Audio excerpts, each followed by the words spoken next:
The dollar has already touched 16,400, and in my opinion, it is only a matter of time before the dollar will reach a P, 20,000.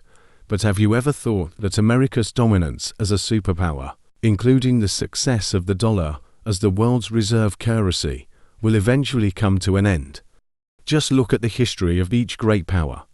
In the 1500s, you would see the Ming and Ottoman empires as the #1 powers in the world. In the 1700s, the Netherlands became the world's strongest country. In the 1800s, England became the most powerful country. Since the end of the Second World War until now, the United States has succeeded in becoming the world's sole superpower.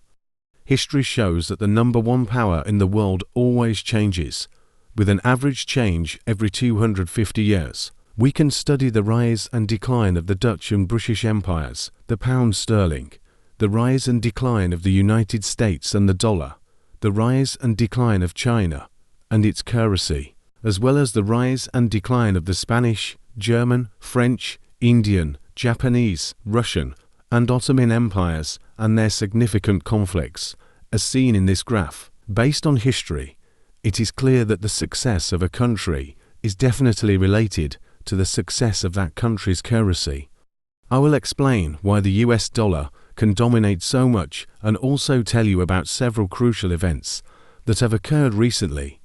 These events have the potential to result in the end of the glory of the US dollar. If you are studying the history of the American economy and why American companies were successful, it all started with their victory in the Second World War. Since then, the dollar has become the world's reserve currency, whether in countries friendly to America or hostile ones. As the world's reserve currency, many countries in the world, including Indonesia, China, Japan, and Korea, hold US dollars with the aim of stabilizing their economies in case of a shock.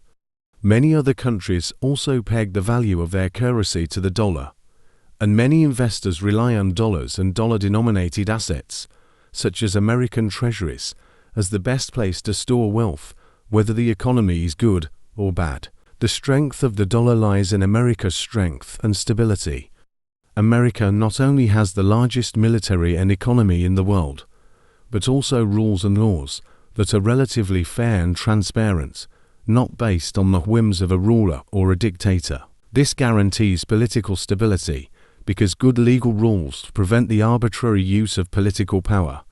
Historically, elections have been free and fair, and the Federal Reserve also has a good track record in maintaining its independence, unlike many other central banks that get mixed up with the interests of a few people. America is also one of the few countries that has never experienced a payment default or been hit by hyperinflation. Being a great economic and military force, political stability and legal certainty in America are some of the important factors that make the dollar a safe haven. And that is why the US dollar is one of the safest choices when there is turmoil in the market. You can see for yourself that President Biden's son, Hunter Biden, can be found guilty even though his father is still active as the American president, including Donald Trump, who can also be found guilty. That is why political power cannot be bent for personal interests. The law in America applies to ordinary citizens and also to the president's children, unlike in Argentina and Venezuela. The use of the dollar is also very abundant, so the dollar can be the most liquid asset in the world, easy to buy and sell, and investors even buy dollars when America itself is in crisis.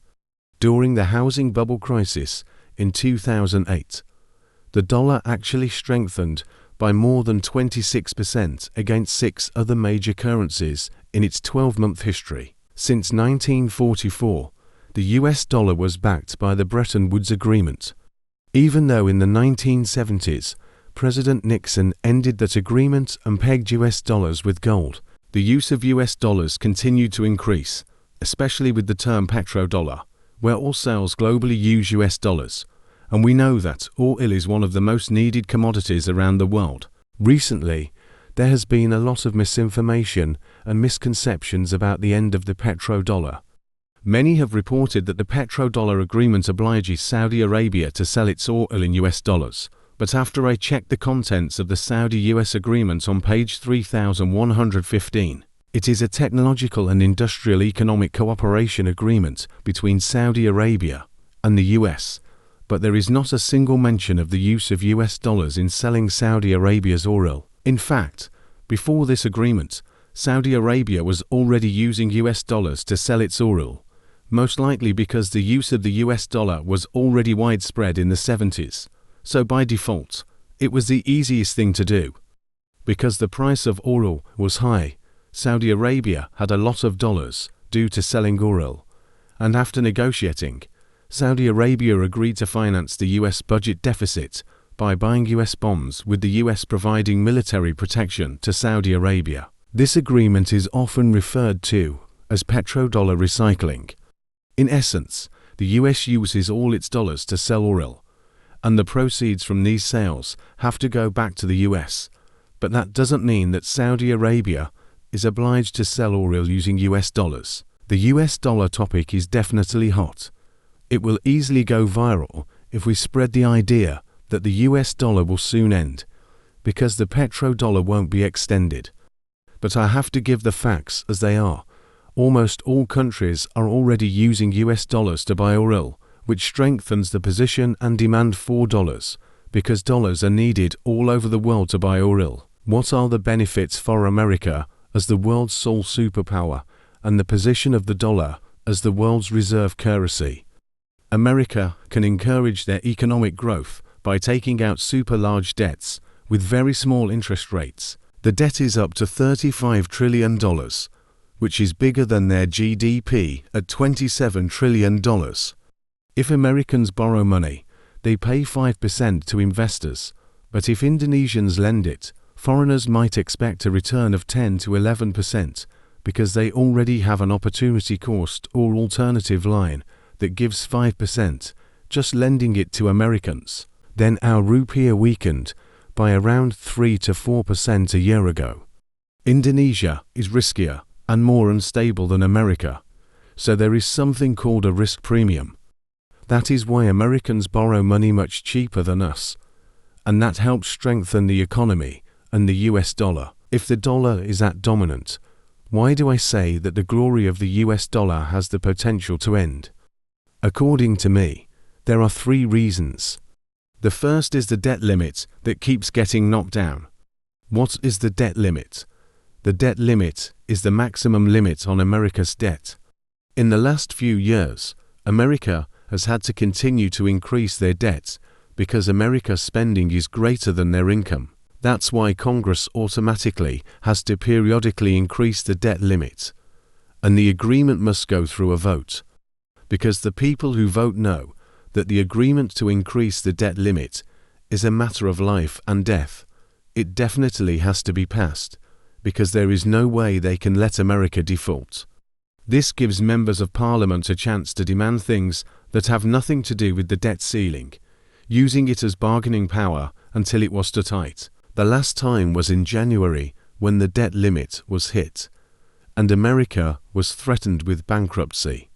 Even credit rating agencies like Fitch and S&P have repeatedly downgraded the federal government's rating due to the debt ceiling problem. The second reason is using currency as a weapon. As the world's reserve currency and a country with many of the largest financial institutions in the world, America has control over the main network used for trade and finance.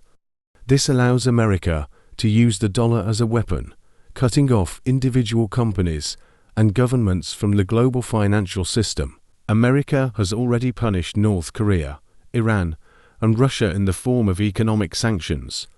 The example of Russia is perhaps the most memorable.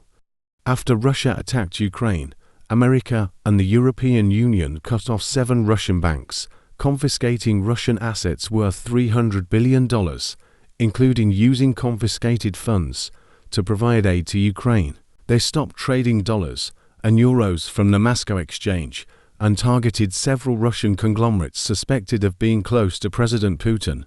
Using the power of the dollar as a weapon excessively has risks too.